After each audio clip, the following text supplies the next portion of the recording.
I'm Emily Mashak, and you're listening to Tuned Into NoCo, Townsquare Media show that lets you know what matters in NoCo. I'm talking today with Stephanie Gausch, the Chief Development Officer, and Weston Edmunds, the Communications Manager at the Weld Food Bank, to talk about the second annual Townsquare Cares Feeding NoCo. So thank you both so much for joining me today. Thank you for having us. Of course, it's a pleasure to have you back. Now, before we get into the promotion itself, I want to ask, how is the Weld Food Bank doing right now, especially with the pandemic? Well, I would say, like everybody else, COVID has had a major impact on our operations. And, we changed everything around for the safety of our clients and staff and volunteers, but we've seen a really significant uptick in the amount of need. Weston and I were looking at some statistics recently since the beginning of COVID, and we've served about 334,000 individuals, which is over 100% increase from where we were the year prior. So there's a lot of need in our community, particularly with kids, with schools shutting down and online learning at home. And so we're really doing our best to try to meet that increase in need. Yeah, one of the biggest groups of people that we've noticed that has been heavily impacted by COVID have been the kids. When this hit in the middle of March, kids were getting ready for spring break. And I remember as a parent thinking, okay, my son's going on spring break. It's probably going to get extended. It got extended. And we thought, okay, well, maybe they'll be able to finish out April and May. And then when they made the decision to go fully online, we really saw that impact our child programs. Like our mobile food pantry, we were serving twice as many kids. Through our backpack program, we saw a huge increase in the number of kids needing that food. And our summer feeding and kids cafe program just exploded through the roof with just the meals that we were giving out. So we really saw the impact in the most vulnerable in our community. And so we had to make some measures to make sure these kids were being served safely, but we had to be innovative at the same time. So working with Boys and Girls Club to get meals delivered, working with the school district to get backpacks delivered, and trying to do special mobile food pantries in cooperation with the district to make sure when these families are going to get a meal, they can also get some food from us as well. So it really did take us having to think way outside the box to make sure these people were being helped. I bet. And well, I know the community is grateful to have Weld Food Bank there, especially in these times. Even without a pandemic, is Weld County a place that usually struggles with food insecurity? I think food insecurity is one of those things that you can't tell by looking at somebody that they didn't have anything to eat yesterday. So a lot of folks think that maybe hunger doesn't exist to the extent that it does in their community. Pre-COVID, 1 in 4 kids were hungry and 1 in 5 adults. So we've seen that increase dramatically right now. And it's estimated statewide right now that 1 in 3 individuals is food insecure. So on a normal year, we'd serve 58,000 unique individuals in Weld County. And so out of a county of 350,000 people or whatnot, that's a significant portion of need. And I think, another good indicator of that need is the free and reduced lunch rates at those schools. So in Weld County, and correct me if I'm wrong, Weston, I think it's pretty much steadily held over 50% of children in our community are food at risk for food insecurity and receive lunch and breakfast through the schools. And then even in Greeley, I think it's more in the 60% range. So that's a lot of kiddos that are relying exclusively on meals from school, both breakfast and lunch. And those are the kiddos that right now we know have such an increase in need. And we really want to be able to make sure we're getting food into their home as they're learning online and they're not able to go to school to get those resources. And I know this may sound like an obvious question, but I've been thinking about it as I was listening to you talk. How do you define food insecurity? Exactly when is someone considered to be food insecure? So if you're considered to be food insecure if you don't know where your next meal is coming from. So if you know that you have a limited budget and that you're going to have to be skipping meals in order to pay your utility bill or your rent or something like that each month. So if you know that you won't be able to access that food and afford it, then we consider you to be food insecure. So a lot of the folks that we serve, I think often people have a misrepresentation of the clients that we serve at the food bank. And to be honest, over 70% of clients during a normal period would only come in 2 or less times. So we know that people are using this when they have a job loss, when they have an unexpected medical bill, things that come up in your life that may strain your finances. And that's really why we're there, because we want you to stay stable in your home. We want you to be able to afford your rent.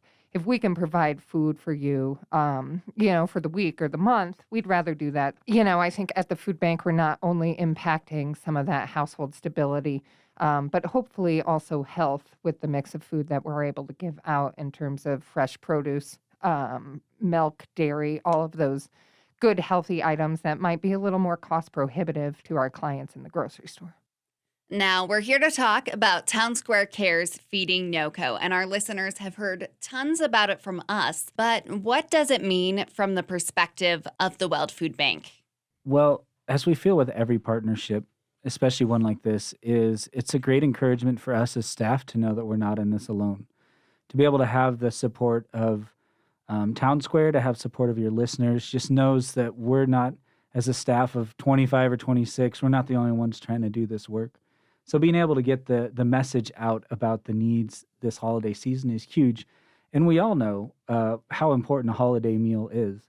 We know how much we enjoy the food. Maybe sometimes the company is something you need a little extra drink to handle. But being able to have that food, sit down with the ones you love, and just be thankful for the year looking back, no matter what that year looks like. If it's 2020 was what we've been able to experience, but just being able to have that. So knowing that there are so many in northern Colorado who don't have that waiting for them, they don't have that opportunity, is for me, it's sad to think that that's going to be a reality for some folks, but it's encouraging to know that there's a way for listeners to help, and that's simply by just giving a donation of $25 through Townsquare Cares Feeding NoCo, that they can provide a full meal for a family in northern Colorado this holiday season. And I would just add to that Townsquare Cares, it's not so much about the impact on the food bank as it is the individual family.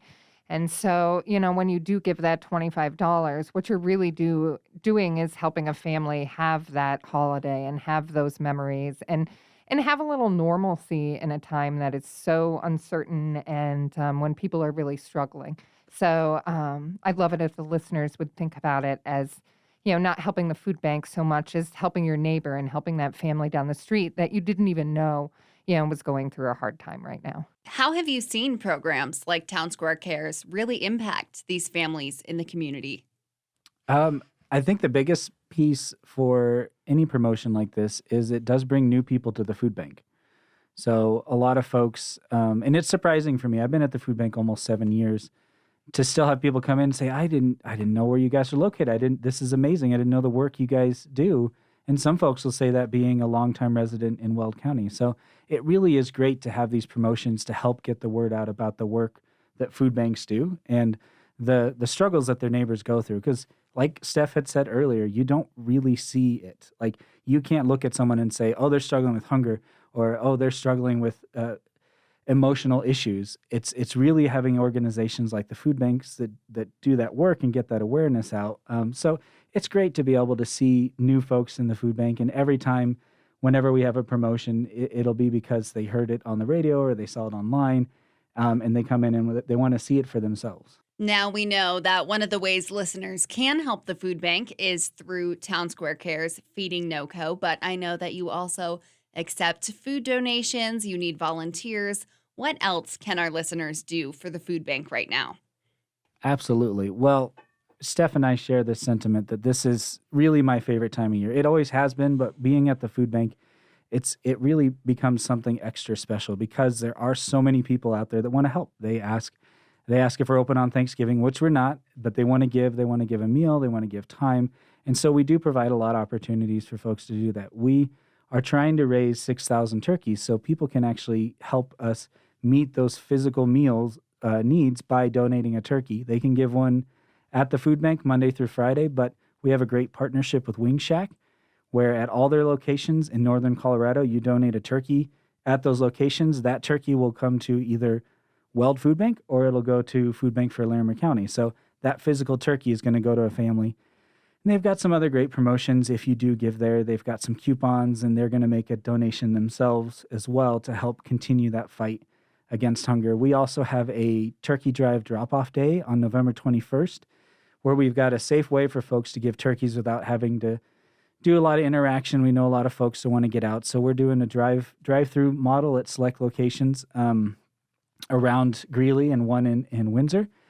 And all that information can be found on our website, weldfoodbank.org/holiday. And so it just talks about the places you can give turkeys, how they can take part in a new virtual food drive that we have going on. But I'm going to let Steph talk a little bit about how folks can give some time as well. So one of the unique challenges of COVID has been how to distribute food safely for everybody involved. And what that has meant for us is making sure that all the kids' meals, everything that's going out on our mobile food pantry is prepackaged, ready to go. We can just put it right in your trunk and limit any contact with individuals. And that being said, we need significantly more volunteers than we have in the past to make sure that everything is prepackaged and ready to go. So on any given day, we could need between 60 and 100 volunteers, either at our facility or helping with mobile food pantry sites or helping with home deliveries for seniors. And so it's a huge part of how we're able to operate. We had more volunteer time put in last year than we had staff. So without those volunteers and that community support, we would not be able to do what we do. So I would encourage everybody to go to our website. There's a link there where you can easily sign up for volunteer opportunities. We do social distance in our warehouse. We limit the amount of folks who can be in there at a time. And we're really trying to get all that work done while keeping staff and volunteers safe. So it's a huge component that helps us be successful. So check out our website and sign up for a volunteer shift.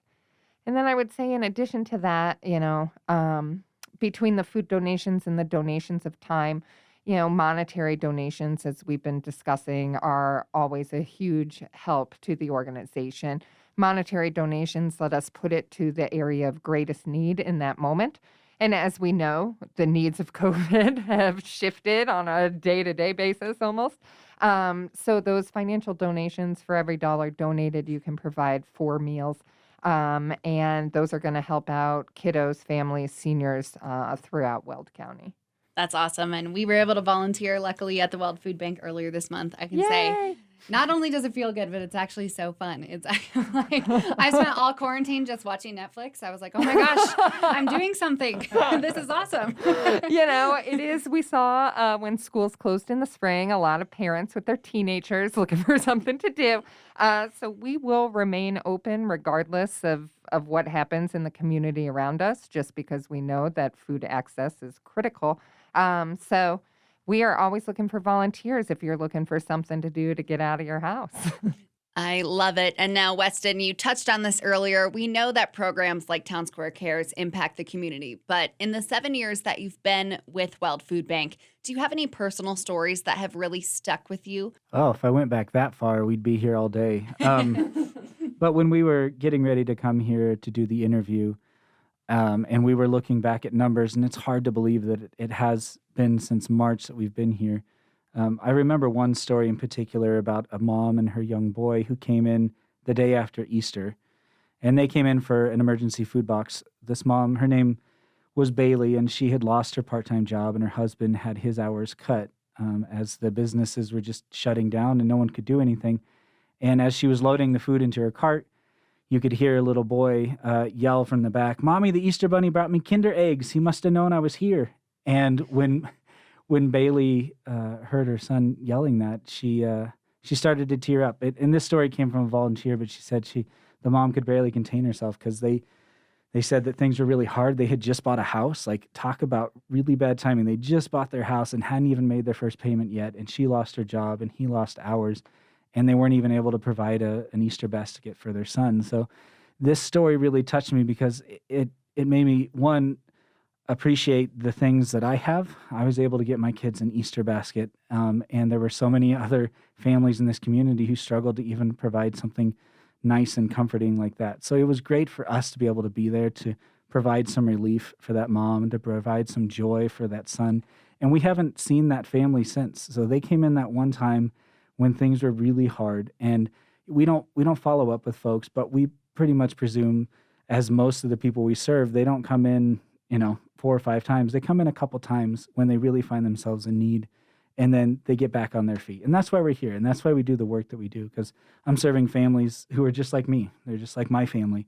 They've got kids at home they've got to provide for. But when things get tough, we always want people to know that there's somewhere they can go to. And we're one of those places. Yeah, I would just say, much like Weston, as a parent of young children, it's the kids and the moms that really touch my heart. And when you're speaking to a mom who says she's not eating because she wants to make sure all of her food goes to her children, as a parent, you really understand that because you would do anything for your kids. But it's really hard to hear. And I was working a mobile food pantry as the pandemic just started, and I met a mom who had lost her job and had 3 kids, and she started to cry as she said that she's breastfeeding her baby, and she's not eating because she wants her younger 2 kids to have enough food to learn, and that she was afraid that she wouldn't be able to breastfeed her child anymore because she wasn't getting the nutrition that she needed. And, when you hear that as a parent wanting to provide everything you possibly can for your child, what a struggle that must be for that parent. And, if we can help that in any way, if we can make sure that mom is getting the nutritious food that she needs and that those kids are getting what they need to learn and to grow and to be healthy and happy,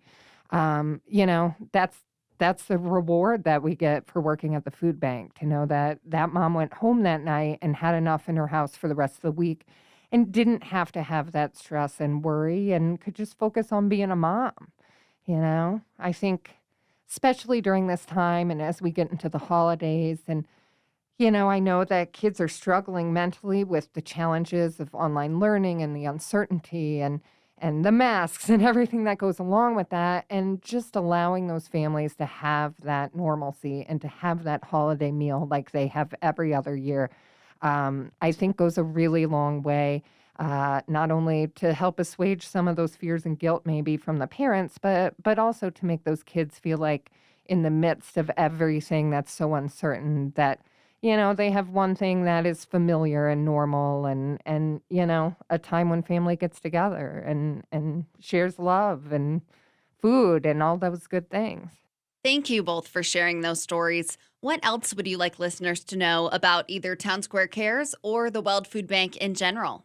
I would just say that people should know that they can make a difference, that their $25 donation really is going to impact a family this year. And, it might not seem like much to give $25 to some folks, but it's going to make a huge difference in a household, in a family. And it's just, I think it's important for people to know that giving, be it time, be it money, be it food, is changing somebody's life. And, you might not get to see that end user and how that has impacted them, but we can tell you that every day we're impacting folks, and every day there are people who are so grateful for your donations, because this really isn't about the food bank and what we can do, because we can't do anything without the community.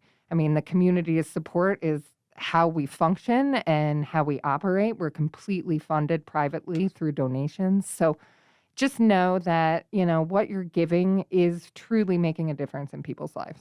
Thank you both so much for taking the time to talk with me today. I know we here at Townsquare are so grateful to be working with the food banks again this year. Thank you so much. We are so appreciative for everything that you do. We're very appreciative for what Townsquare has done for us, not only this year, but in the past. And it's just been a great partnership that we've seen grow over the years. And it brings back to what I was saying earlier, is that this is a community stepping up and helping their neighbors. We're not expecting someone to come from a different county or a different state to come in and help. It's us taking care of our neighbors. And that starts with you and I just getting out there and doing what we can. Again, that was Stephanie Gausch and Weston Edmunds from Weld Food Bank talking about Townsquare Care's Feeding NoCo. You can make a donation to give a family in need a holiday meal this season by visiting feednoco.org or by texting Feed NoCo to 50155.